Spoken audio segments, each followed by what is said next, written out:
Today we are in Brussels discussing about the Lisbon Treaty with the members of the European Parliament from the Czech Republic, Mr. Jiří Payne, and from United Kingdom, Mr. Bill Ettridge. My name is Natalia Grekova. Many people are saying that the European Union is democratic. Is in the EU fair competition of political parties? Well, you only have to go to some of the articles of the treaty to see that there is an issue with this. I'd like to quote from the Lisbon Treaty, Article 17, paragraph 3, where it says, "The Commission's term of office shall be 5 years. The members of the Commission shall be chosen on the grounds of their general competence and European commitment from persons whose independence is beyond doubt." If you check this article out, first of all, what they're saying here is that they must be pro-EU project. There is no opportunity for anyone who's not pro-EU project to be in the Commission. I then move on from there. Maybe but please. Such article from Lisbon Treaty that's very similar to article what we did have in Communist Constitution in Czech Republic, saying Communist Party has the leading role in the political system. It means there is no opposition. The opposition never can win elections. So what kind of fair competitions we do have in European Union if the Lisbon Treaty is saying opposition never will win?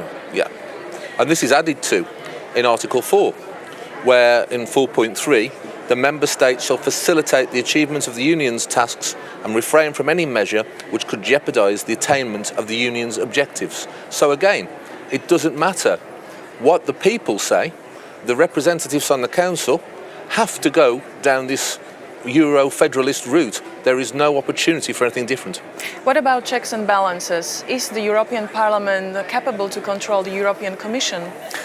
That's a question, because for balance in the constitutional system, it's necessary to have power of the parliament to remove the government or the commission and to replace it with something better. But for confidence, the Commission, European Commission, needs majority of parliamentarians of European Parliament.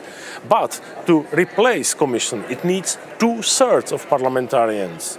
So it means it will never happen something like that. The Commission is very happy because no parliament can remove the Commission. They can do whatever they like. They cannot be removed.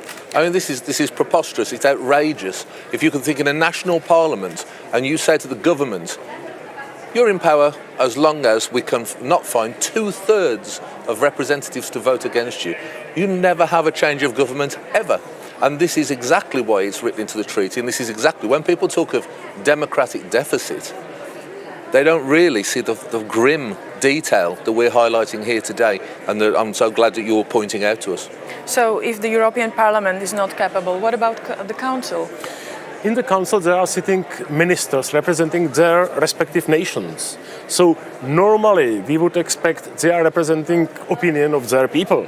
But the Lisbon Treaty, as you already mentioned, says they are obliged to support Commission, to support European Union. If any minister is voting, discussing in Council, representing really their people, so he is violating Lisbon Treaty.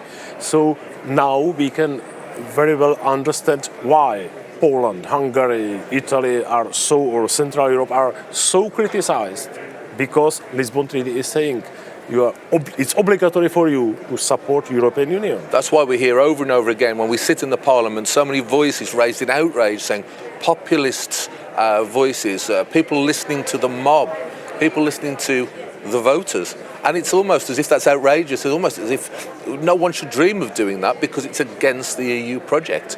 And this is so important that people understand that in the EU there is no true democracy. And if you like to have democracy in European countries, if you like to have democracy back to Europe, it's necessary to do something. And what we can do is that.